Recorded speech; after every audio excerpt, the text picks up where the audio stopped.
My wife just chuckled, declaring, "Cease being so sensitive regarding my business trip. I'm not your belonging." My simple response was, "Acknowledged." The subsequent morning, she arrived at the enterprise I had created, to find her father and her paramour gazing ghost-white at the figure occupying my very own chair. You know, they say hell hath no fury like a woman scorned. But what about a man who just had his entire world turned into a calculated lie? What about the quiet fury of someone who saw it coming and planned for every single twist? Because I promise you, they learned a lesson that day. She didn't even kiss me goodbye.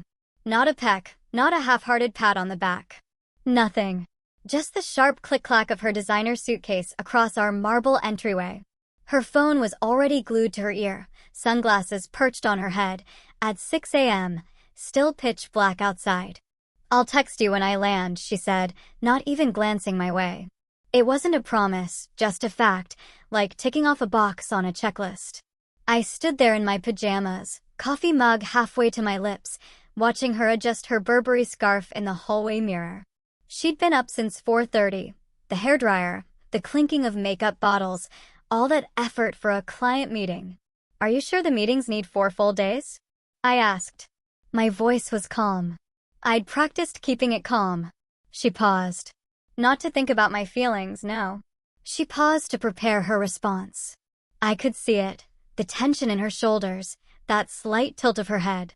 That was her, dealing with an inconvenience. Then she turned, and there it was, that smirk. The one that made her look like she'd just won an argument I didn't even know we were having. Her chin tilted up, lips curved in this theatrical way, like she was performing for an invisible audience.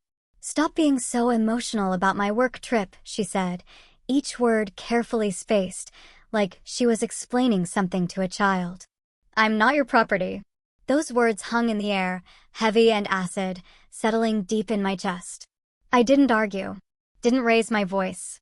I didn't give her the emotional reaction she probably expected, even hoped for, something she could screenshot and send to her friends later, proof that her husband was controlling or insecure.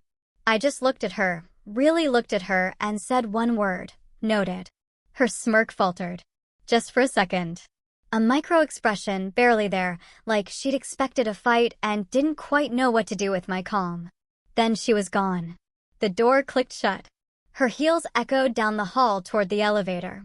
And I stood there, in our $4 million penthouse, surrounded by the life we'd built together, and felt something inside me shift. Not break. Breaking implies sudden, violent, uncontrolled. This was different. This was a gear clicking into place, a switch being flipped, a decision being made with the cold precision of a surgeon making the first incision. I walked to my study, the one room in the apartment she never entered. Too boring, she'd said, smelled like old paper. I pulled a leather-bound folder from the second shelf, tucked behind a row of first-edition Hemingways she'd bought for decoration and never read. The folder was labeled in silver foil, contingency. She'd seen it once, maybe 2 years ago, and laughed. "Your weird disaster prep binder," she'd called it. "What are you preparing for?" "The apocalypse." "Something like that," I'd said. I opened it now and flipped to the first page. Phase 1, confirmation. Everything I needed was already there. Account numbers, contact info, documents I'd prepared months ago, some even years. I picked up my phone and dialed a number I hadn't called in 4 years. It rang twice. "It's me," I said when he answered. "She's in motion. Begin protocol." I hung up and sat back in my leather chair, the one I'd sat in when I built my first company from nothing, when I was 26 and hungry and had something to prove. Morning light was starting to filter through the blinds, casting long shadows across my desk. By noon, 3 NDAs would be signed. By evening, I'd have confirmation of everything I suspected. And by the time she landed in Phoenix, pretending to be at a client meeting, I'd already be 10 steps ahead. Let me back up. Let me explain how I got here. It started about 6 months ago, maybe longer, with little things I told myself I was imagining. We'd been married for 8 years, together for 10. I met Sarah at a tech conference in Seattle where I was the keynote speaker. I'd just sold my second startup for 8 figures and was feeling pretty good about myself. She was there representing her father's marketing firm, beautiful and confident in a way that made everyone turn when she walked by. She approached me after my talk, business card in hand. "Your presentation was good," she said, "but your brand messaging needs work." I was intrigued. Most people at these events either wanted my money or wanted to pitch me something. She wanted to critique me. So I took her to dinner. Then another dinner.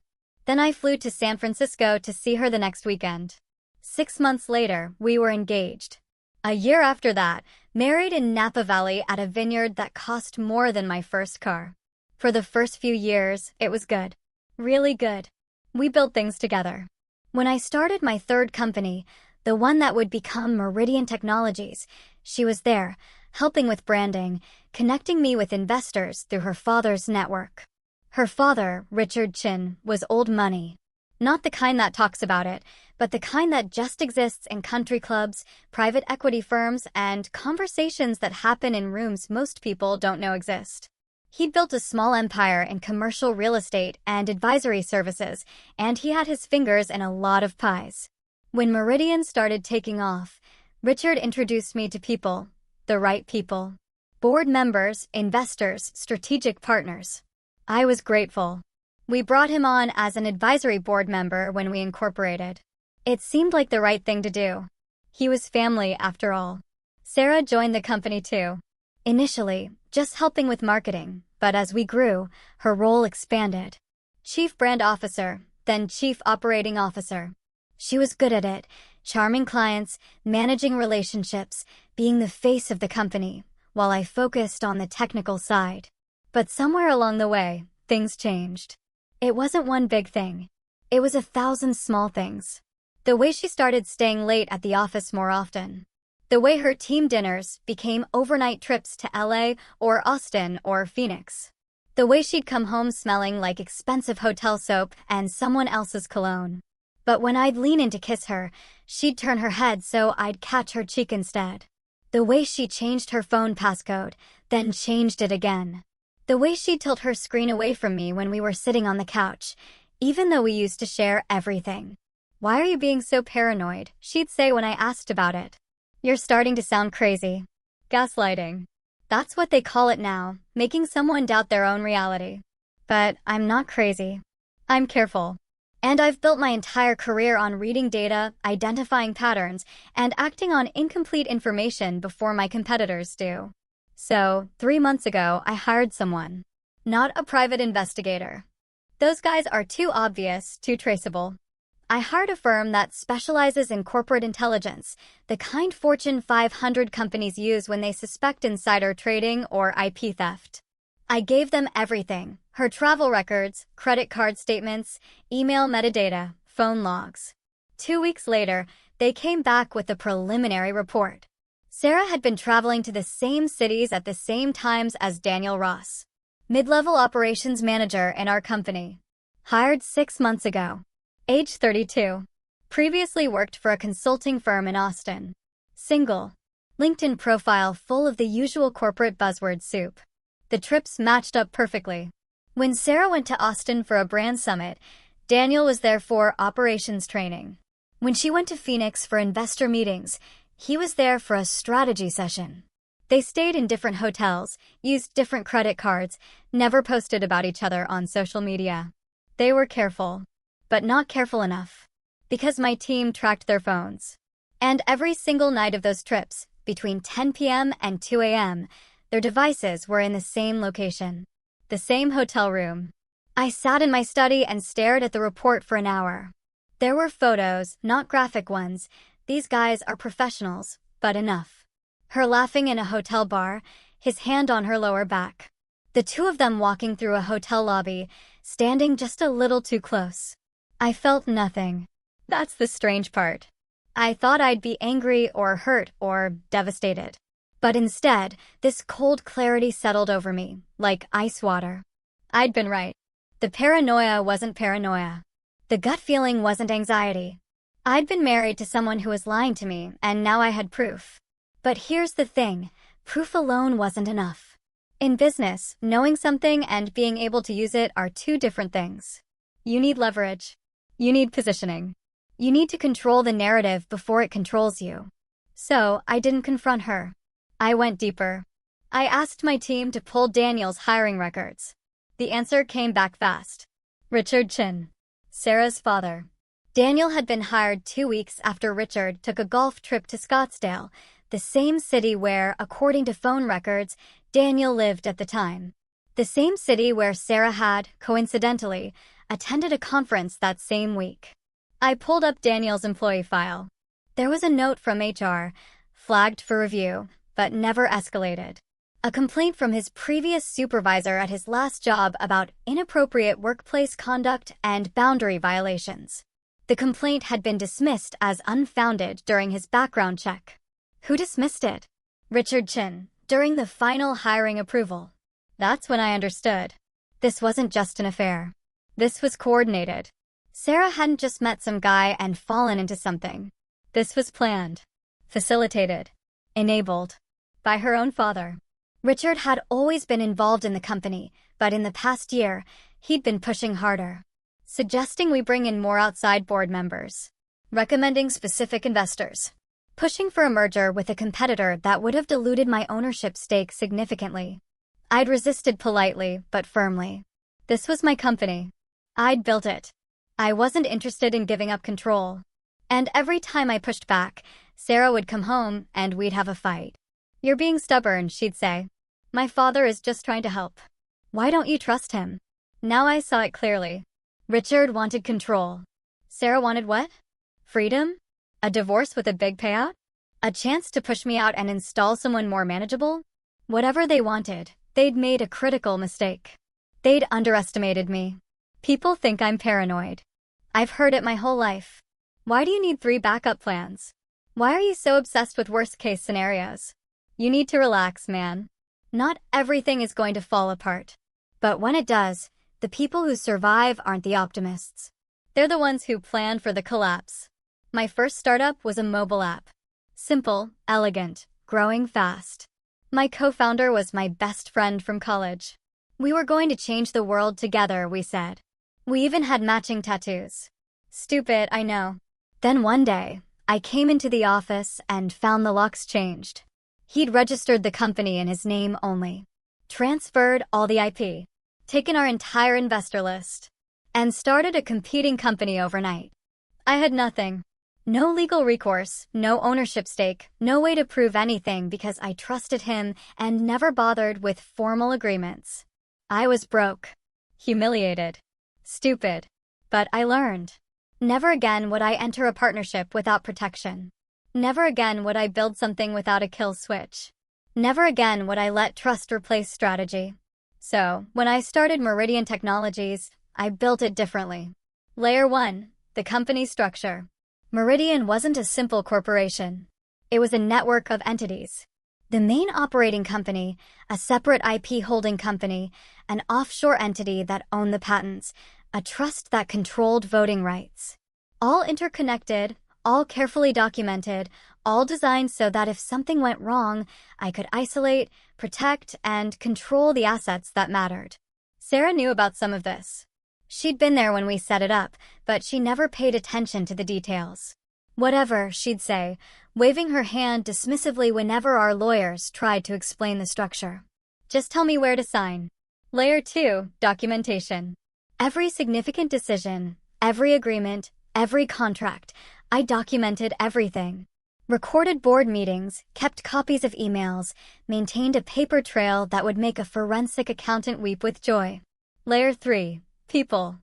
I hired a shadow team, not on the company books, paid through separate entities. A lawyer who specialized in corporate disputes. A financial strategist who'd worked for 3 Fortune 500 CEOs during divorces. A security consultant who used to work in military intelligence. They were expensive. They were worth it. And layer 4, the one I built after I started noticing the cracks in my marriage. The contingency plan. 2 years ago, during a company refinancing, we needed to restructure ownership. Sarah owned 15% of the company, a gift I'd given her on our 5th wedding anniversary. It makes her a real stakeholder, I'd said. We're building this together. Our lawyers drew up new shareholder agreements, 50 pages of legal language. Sarah skimmed maybe 3 of them. She was more interested in the celebratory brunch I'd planned afterward. On page 37, buried in subsection C of Article 6, was a clause I'd specifically requested, in the event of a verified breach of marital fidelity or fiduciary duty by any shareholder. All voting shares and beneficial ownership rights held by said shareholder shall immediately and irrevocably revert to the founding shareholder. This clause is binding and not subject to discretionary appeal. Sarah signed it with a fountain pen while sipping a mimosa. Her initials, SC.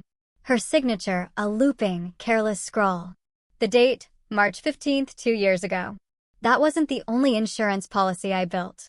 6 months ago, I created something called the Morton Continuity Trust. Morton is my middle name. Sarah never remembered it. The trust was designed to hold my shares and voting rights in the event I was unable or unwilling to serve as active CEO. Who controlled the trust? A trustee I'd been quietly grooming for 3 years. Marcus Webb, former CEO of 2 major tech companies, now semi-retired, but still sharp as hell. We'd met at a conference, became friends, played golf occasionally. Sarah had met him exactly once at a charity dinner and forgot his name immediately. Marcus didn't appear on our board, didn't attend our meetings. As far as anyone knew, he was just a casual acquaintance of mine. But he held a sealed letter in his safe, signed by me and witnessed by lawyers, giving him full authority to step in and execute the trust provisions. All he needed was my activation call. The one I made the morning Sarah left for her work trip. Her flight landed in Phoenix at 6:32 p.m. I know because I was tracking it. Not in a creepy way. Well, maybe a little creepy, but we had a shared Apple ID for family features. She'd never bothered to change it. Why would she? She thought I was too dumb or too trusting to check. I sat at my desk and watched the little airplane icon descend into Phoenix Sky Harbor International Airport. Then I watched her phone start moving. First through the airport, then onto a highway, then to a hotel. Not the Marriott, where her client meetings were supposedly happening. That was downtown near the convention center. No, this was the Sanctuary Resort in Paradise Valley. 5-star. The kind of place you take someone you want to impress, not a client you're trying to close a deal with. I pulled up our credit card activity. The Joint American Express we used for everything. 6:47 p.m., Sanctuary Resort Scottsdale, $892. Room charge. 7:23 p.m., Elements Restaurant, $267. 2 entrees, a bottle of wine, dessert. 11:18 p.m., room service, $94. Champagne and chocolate-covered strawberries. I sat back and stared at the screen. Part of me had been hoping I was wrong, that maybe the investigator's report was a coincidence, that maybe I was being paranoid after all. But no. Here it was. Documented. Time-stamped. Undeniable. My phone buzzed. A text from the investigator. Confirmation. Subject and secondary target are co-located. Photos available if needed. I texted back, not necessary. Proceed to Phase 2. Phase 2 was financial isolation. While Sarah was busy enjoying her champagne, I was systematically locking her out of everything that mattered. First, the investment portal. We had a joint brokerage account with about $2.3 million in stocks and bonds. I changed the password, changed the security questions, changed the backup email. She tried to log in at 11:34 p.m. I got an alert. Failed login attempt. I smiled.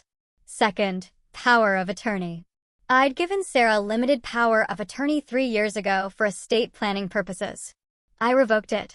Called my lawyer, had him file the paperwork immediately. By midnight, it was done. Third, the company access. Sarah had administrative privileges on our internal systems, email servers, financial dashboards. I contacted our IT director, someone I trusted completely, and had him begin a routine security audit that would temporarily suspend certain access levels. Her credentials would still work. She wouldn't know she'd been locked out of anything important until she tried to access something that mattered. Fourth, and most important, I activated the trust. I called Marcus at 8 p.m. It's time, I said. You're sure? He asked. I'm sure. All right. I'll file the paperwork in the morning. You won't be able to reverse this easily. I don't want to reverse it. There was a different pause then. I'm sorry it came to this. Me too. But I wasn't. Not really. Because in that moment, sitting in my study with the city lights glowing outside my window, I felt something I hadn't felt in months. Control. Sarah didn't call that night. Not to say she'd landed safely. Not to check in. Nothing. The next morning, I got a text at 9:47 a.m. Long day of meetings. Hope you're doing okay. I stared at it for a full minute. The casual dismissiveness of it. A fake concern, like she was checking a box on her list of things a good wife should do. I didn't respond. At 11:23 a.m., another text. Are you ignoring me now? Still didn't respond. At 2:15 p.m., a phone call. I let it go to voicemail. She didn't leave a message. At 4:30 p.m., she texted again. This is really immature. I finally replied, sorry, been busy with work. Talk when you're back. That would keep her calm. Make her think I was just sulking, being the emotional husband she'd accused me of being. She'd expect me to be upset, maybe passive-aggressive, but ultimately manageable. She had no idea what was happening behind the scenes. While she was texting me, Marcus was filing trust documents with the corporate secretary. Our general counsel, someone I'd hired personally, someone who owed his career to me, was reviewing the shareholder agreement and flagging the fidelity clause. Our CFO, another loyalist, was preparing a report on irregular expense patterns that would be presented to the board. Not accusing anyone of anything yet, just raising questions, creating a paper trail. And our head of security was implementing new building protocols, biometric scanners, badge access changes, all framed as routine security upgrades, but strategically designed to create checkpoints and controls. Everything was moving quietly, methodically, like a chess game where your opponent doesn't realize they're already in check. I spent that afternoon in my study, going through every detail one more time, looking for holes, anticipating counterarguments, planning 3 moves ahead. That night, I barely slept. Not from anxiety, but from adrenaline. I kept running through scenarios in my head. What would she say? How would she react? What would Richard do? I had answers prepared for all of it. Sarah's flight landed Wednesday at 5:47 p.m. I know because I was still tracking it. I wasn't home when she arrived. I deliberately scheduled a late meeting at the office. She texted at 6:32 p.m. Home. Where are you? I replied at 7:15 p.m. Working late. Glad you're home safe. Just facts. She called. I didn't answer. I stayed at the office until almost 10 p.m. Not because I had work to do, but because I wanted her to feel what I'd been feeling for months. That distance. That coldness. That sense that something fundamental had shifted. When I finally got home, she was in the guest bedroom with the door closed. A light glowed underneath. I heard her on the phone, voice low, probably talking to someone about her difficult husband. I went to our bedroom, got ready for bed, and went to sleep, or pretended to. The next morning, Thursday, was when everything would come together. Sarah got up early. I heard her in the bathroom, the usual morning routine, shower, hair, makeup. She was dressing for the office. I could tell by the sound of heels clicking on hardwood. I stayed in bed, pretending to sleep, until I heard the front door close. Then I got up, got dressed, and headed to the office an hour later. The plan was simple. Sarah would arrive at the office expecting a normal day. She'd try to go up to the executive floor and find herself stopped by new security. She'd be confused, maybe annoyed, but not alarmed yet. Then her father would get a call. He'd come down to meet her, and together they'd be escorted to the boardroom where they'd find Marcus sitting in my chair. I didn't go to the office. Instead, I went to a coffee shop 3 blocks away and waited. My phone sat on the table in front of me silent. At 8:47 a.m., I got a text from our head of security. Subject arrived. Protocol initiated. At 8:52 a.m., another text, father en route. At 9:30 a.m., both subjects in boardroom. Marcus told me later, and I've replayed his description 100 times, Sarah walked into the building like she owned it. Heels clicking, designer bag over her shoulder, sunglasses still on even though she was indoors. She nodded at the front desk and headed straight for the executive elevator. That's where she stopped. Two security guards, new guys she didn't recognize, stood in front of the elevator. They weren't the usual rent-a-cops. These were former military, clean-cut. The kind of guys who don't move unless they're told to move. "Excuse me," Sarah said, reaching for the elevator button. One of the guards raised his hand. "New security protocol, ma'am." She pulled her sunglasses down and looked at him like he'd just told her the earth was flat. "I'm the CEO. I work here. Badge access only, ma'am." She pulled out her badge and held it up. The guard looked at it, then at his tablet, then shook his head. "This badge isn't authorized for executive floor access." "What are you talking about?" "I've been using this badge for 3 years. System shows it was downgraded during the security audit. You'll need to contact IT." Marcus told me her face went through about 5 different expressions in 3 seconds. Confusion, disbelief, anger, then calculation. She pulled out her phone and called her father. Richard answered immediately. "What's wrong?" "There are guards blocking the elevator. They won't let me up. They're saying my badge doesn't work." Pause. "Something about a security audit. Do you know anything about this?" Another pause. No. I'll stay here. I'm coming down." Richard appeared in the lobby about 3 minutes later. Marcus said he looked like he'd aged 10 years. Tie slightly crooked, hair not quite right, sweating even though the building was cool. "What the hell is going on?" he asked the guards. "Security protocol, sir. I'm on the advisory board. I've been with this company for 8 years. The guard looked at his tablet again. "Your badge shows active, sir. You can proceed."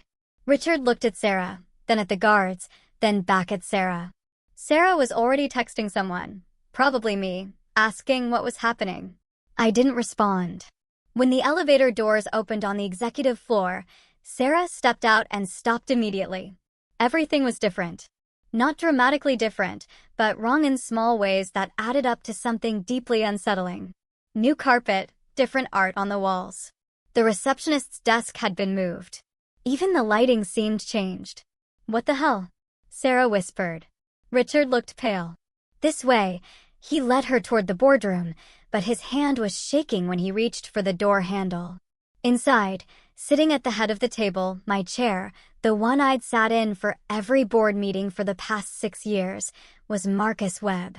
Silver hair, perfectly combed, charcoal suit, calm expression, reading from a folder like he'd been there his whole life. At the other end of the table sat Daniel Ross, Sarah's lover. Her secret. Her liability. Daniel looked like he was about to throw up. His face was pale, his collar damp with sweat, his hands clasped so tightly in his lap that his knuckles had gone white. Sarah stood in the doorway for a solid 5 seconds, just staring. "Where's my husband?" she finally said. Marcus looked up from his folder. Not quickly, not with any particular emotion. Just looked up, like someone had asked him the time. "Not here," he said simply. "Who are you?" "Marcus Webb, acting trustee of the Morton Holdings Trust." He gestured to a chair along the sidewall.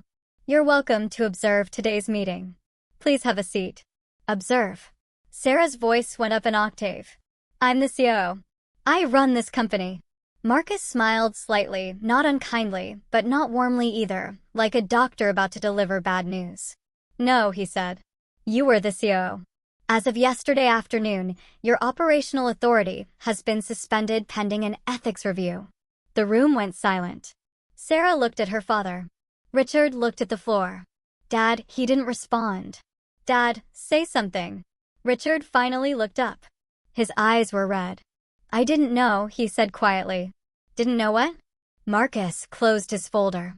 "Perhaps I should explain. Mr. Chin, Mr. Ross, would you like to add anything before I continue?" Daniel shook his head rapidly, not even making eye contact with Sarah. Richard just said, "Please, let's hear it." Marcus opened a second folder. 3 months ago, the company initiated a routine audit of executive expenses and travel patterns. This is standard practice for companies of our size, particularly when considering expansion or investment opportunities. Sarah was shaking her head. This is insane. I want to talk to my husband right now. Your husband, Marcus said calmly, transferred his operational authority to the Morton Trust 6 months ago. The trust was officially activated 72 hours ago. He is no longer involved in day-to-day company operations. The same agreement you signed 2 years ago. Marcus slid a document across the table. Sarah picked it up with shaking hands. It was the shareholder agreement. Highlighted in yellow was Article 6, subsection C, the fidelity clause. Her face went white. The audit, Marcus continued, revealed a pattern of coordinated travel between you and Mr. Ross. Same cities, same dates, often same hotels, that you were careful to book separate rooms. Daniel made it sound like a wounded animal. We have credit card receipts, phone records, security footage from hotel lobbies, GPS data, all legally obtained, all admissible. Sarah's hands were trembling now. You can't. Article 6, subsection C, Marcus said, clearly states that any verified breach of marital fidelity or fiduciary duty results in immediate forfeiture of voting shares and operational authority. Your signature is on page 37. He pulled out another document, a photo this time. Sarah and Daniel at a hotel bar, his hand on her back, her leaning in close. A timestamp in the corner. This was taken 4 days ago in Phoenix at the Sanctuary Resort. Not at the Marriott where your supposed client meetings were scheduled. Sarah dropped the photo like it burned her. Additionally, the audit revealed that Mr. Ross was hired under unusual circumstances, recommended by Mr. Chin, fast-tracked through HR. A previous workplace complaint was dismissed during his background check. Also by Mr. Chin. Richard's head dropped into his hands. This suggests not just infidelity, but coordinated corporate misconduct. Potentially nepotism. Potentially fraud. This is entrapment. Sarah said, her voice cracking. You set me up. No, Marcus said. Your husband built protection into the company structure. You triggered the protection by violating its terms. There's a difference. He stood up, buttoning his jacket. As acting trustee, I'm authorizing a full ethics investigation. During this investigation, Ms. Chin, your access to company systems, facilities, and confidential information is suspended. Your compensation will continue pending the investigation's outcome. You may retain counsel. I want to talk to my husband. He's aware of the situation. He has no further concern. Sarah didn't leave the building right away. Marcus told me she sat in the boardroom for almost 20 minutes after he left, just staring at the table. Her father tried to talk to her, but she wouldn't respond. Just sat there, silent, processing what had just happened.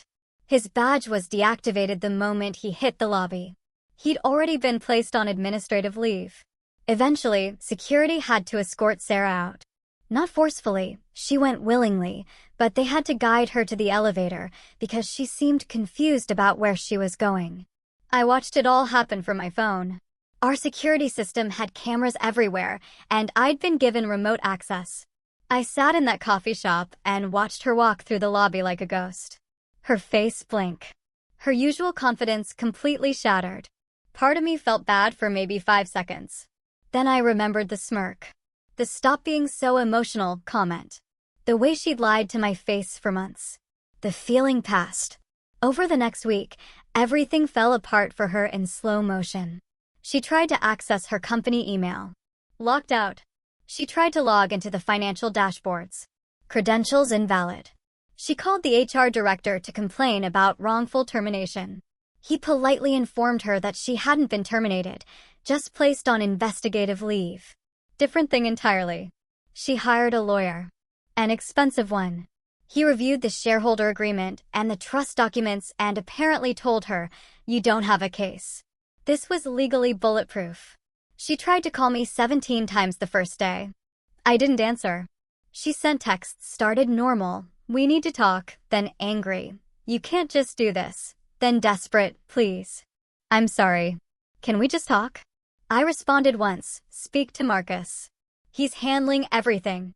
She showed up at our apartment building. I wasn't there. I'd moved into a hotel for the week. Security stopped her at the front desk. I'd had the locks changed that morning. Her father tried to contact me. left voicemails, sent emails. Finally, he cornered Marcus at his golf club and demanded a meeting. Marcus agreed. They met for coffee. Richard apparently spent an hour trying to negotiate, trying to find some loophole, some way to unwind everything. Marcus listened patiently, then said, "Your daughter violated the ethics charter. Your involvement in hiring her lover created a conflict of interest, and your attempts to influence board decisions while she was compromising company integrity make you a liability. You're being removed from the advisory board, effective immediately." Richard tried to argue, tried to threaten legal action, tried to pull the "I helped build this company" card. Marcus just said no. He built this company. You helped yourself to its influence. There's a difference. And that was it. By the end of the week, both Sarah and Richard were completely cut off from the company. Daniel had been terminated for ethics violations, and Marcus was running day-to-day operations with the full backing of the board and the trust. Everything I'd built, the contingency plans, the legal structures, the careful documentation, had worked exactly as designed. Sarah was effectively powerless. Her shares meant nothing without voting rights. Her position was gone. Her father's influence was gone. Her lover was gone. She had nothing. Except one last move. I underestimated her just once. But once was almost enough. 2 weeks after the boardroom meeting, I got a call from Marcus. "We have a problem," he said. "What kind of problem?" Sarah filed a lawsuit. Civil court. "She's saying you manipulated her into signing the shareholder agreement, that you deliberately hid the fidelity clause, that you conducted illegal surveillance to gather evidence against her, and that you're using the trust structure to illegally seize marital assets." I felt my chest tighten. Is any of that true? No, but it doesn't matter. She's not trying to win. She's trying to create leverage. The lawsuit names you, me, the company, and the trust. She's asking for a temporary injunction to freeze all trust activities pending the outcome. Can she do that? A judge might grant it temporarily. If she can convince them there's potential fraud, they'll halt everything until it gets sorted out. That could take months. I closed my eyes. This was smart. Smarter than I'd given her credit for. She couldn't win inside the company structure. It was too airtight. So, she was attacking from outside, using the court system to create chaos and delay. "What do we do?" I asked. "We fight it, but I need you to come back. We need you visible, present, defending yourself. Hiding makes you look guilty." "I haven't been hiding. You've been invisible." That's basically the same thing. He was right. I'd been so focused on the strategic maneuvers that I'd forgotten about optics, about narrative, about the fact that in court, perception matters as much as facts. "When's the hearing?" "Friday. 3 days. I'll be there." I spent the next 2 days with lawyers. Real ones this time. Not just corporate counsel, but litigators, the kind who defend CEOs during shareholder disputes and divorce proceedings. They reviewed everything. The shareholder agreement, the trust documents, the investigation reports, the evidence of Sarah's affair. "This is solid," my lead lawyer said. "She doesn't have a case. But she's got enough to make noise. Can we shut it down?" "We can try, but judges don't like dismissing cases before hearing arguments, especially when there are allegations of fraud. We'll probably have to go through at least a preliminary hearing. Then, let's make sure we win the hearing." We prepared. I reviewed my deposition answers, practiced my testimony, made sure every document was organized, every timeline was clear, every piece of evidence was ready to present. Friday came. I walked into the courthouse for the first time in 15 years. The last time had been for a contract dispute with a supplier. I'd won that case. I planned to win this one too. Sarah was already there, sitting with her lawyer at the plaintiff's table. She looked different. Thinner. Tired. Her hair wasn't styled the way it usually was, and she wore a simple black suit instead of her usual designer clothes. When I walked in, she looked up. Our eyes met for the first time in 2 weeks. I couldn't read her expression. Anger, fear, regret, maybe all three. I sat down at the defendant's table. Marcus was there, along with our legal team. We looked like what we were, prepared, professional, in control. The judge entered. Everyone stood. The hearing began. Sarah's lawyer went first. He painted a picture of a manipulative husband who trapped his wife in a predatory contract, then used private investigators to destroy her life when she tried to build a career independent of him. It was compelling, I'll give him that. He made me sound like a villain. Then my lawyer stood up. Your Honor, the plaintiff's claims rest on a fundamental misunderstanding of corporate governance and contract law. Ms. Chin signed a shareholder agreement, negotiated by independent counsel, reviewed over several weeks, and executed in the presence of a notary, that she now claims to have not understood. This is not fraud. This is buyer's remorse.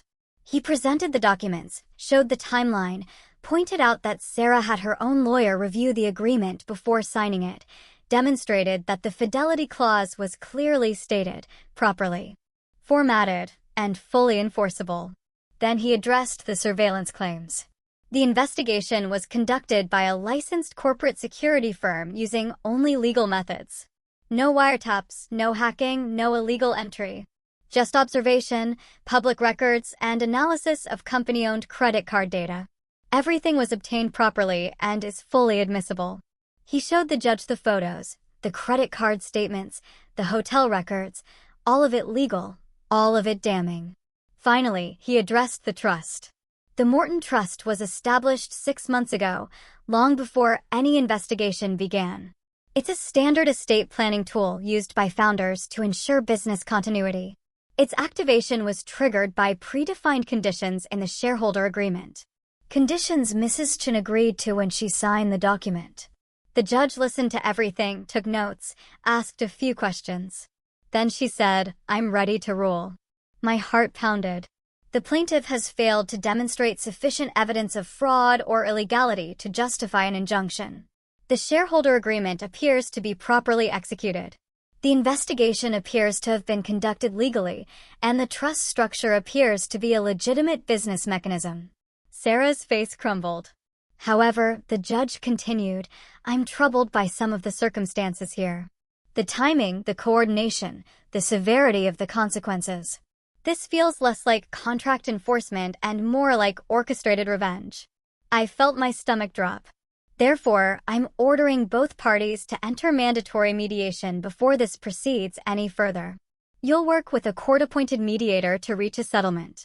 If you can't reach an agreement within 60 days, we'll schedule a full trial.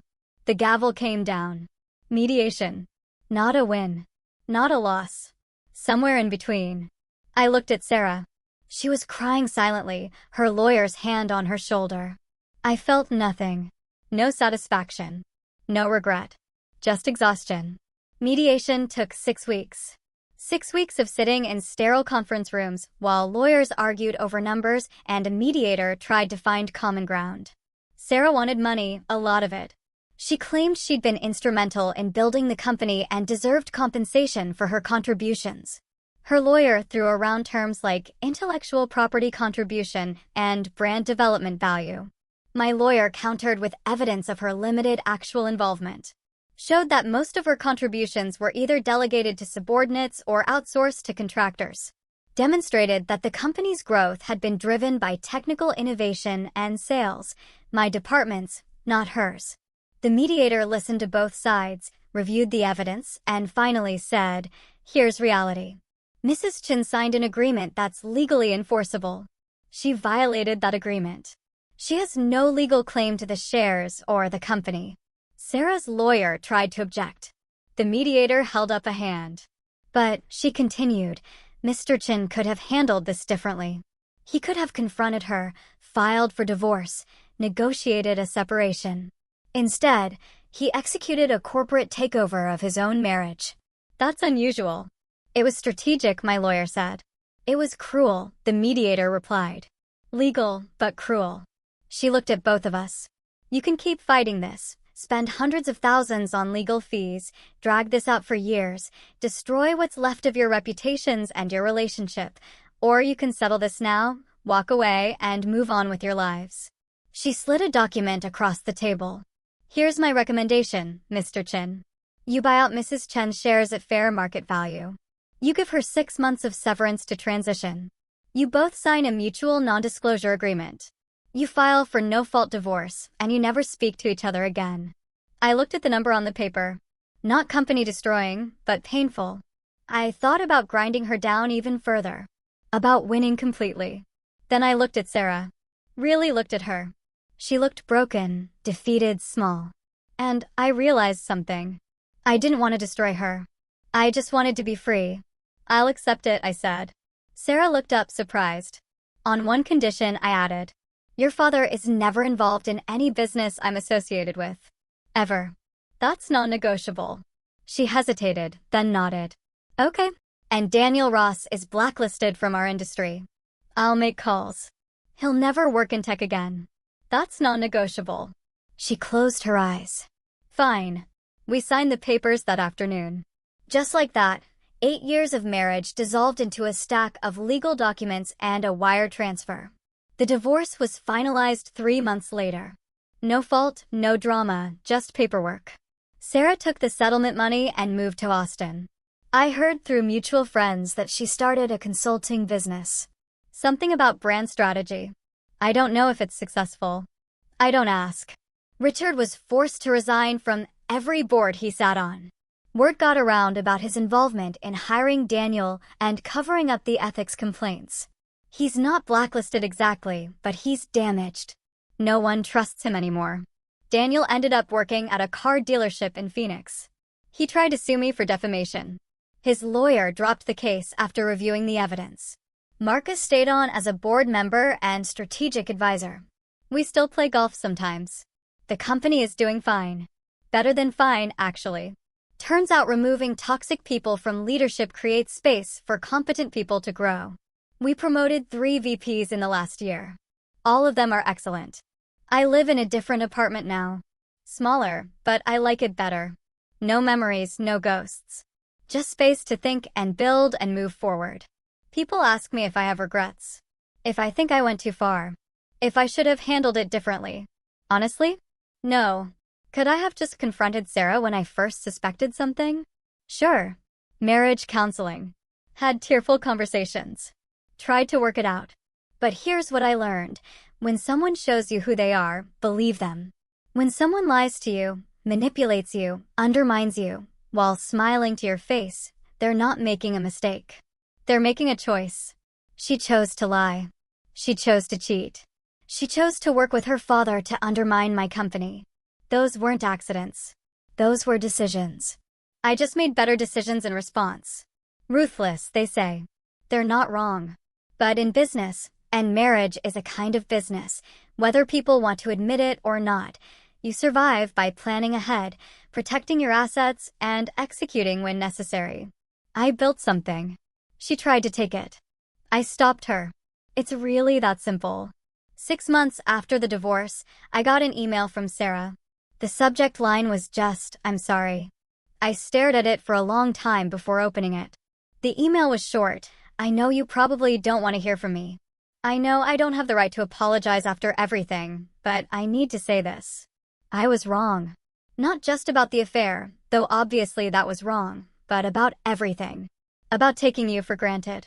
About thinking I could manipulate you. About underestimating you. You built something incredible. And instead of being your partner, I tried to use you. I'm sorry. I don't expect forgiveness. I just wanted you to know that I see now what I couldn't see then. You were always 3 steps ahead, and you were right to protect yourself. I hope you're doing well. I hope you build something even bigger next. Signed, S. I read it twice, then I closed it and moved it to a folder I'd created just for closure. Things I needed to see but didn't need to keep in my inbox. I didn't reply. There was nothing to say. The past was the past. But I did think about it for a few days. About whether I'd been right or whether I'd just been vindictive. About whether there was a difference. I decided there was. Because I didn't destroy her out of revenge. I destroyed her access to my life, my company, my trust. But I gave her the settlement money. Let her walk away with something.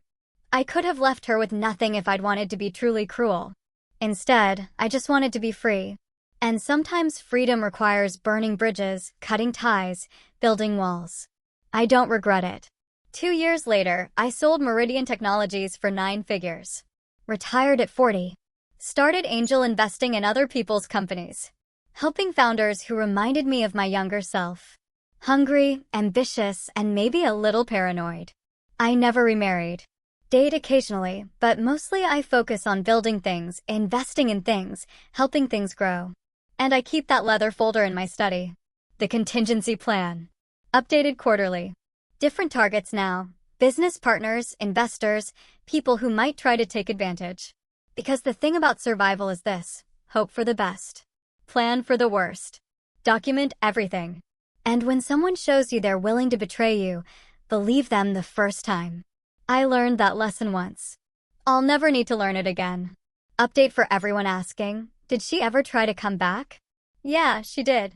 About 3 years after the divorce, I got a call from an unknown number. Didn't recognize it. Almost didn't answer, but something made me pick up. It was Sarah.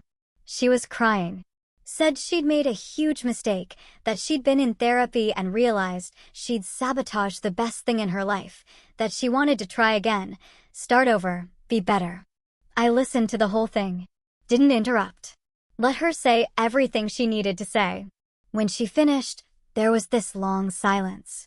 Then I said, I appreciate you calling. I hope therapy is helping.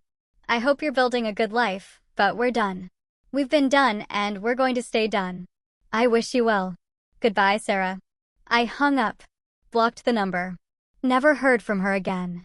Some bridges, once burned, should stay burned. So, tell me, after hearing all this, what would you have done in my shoes?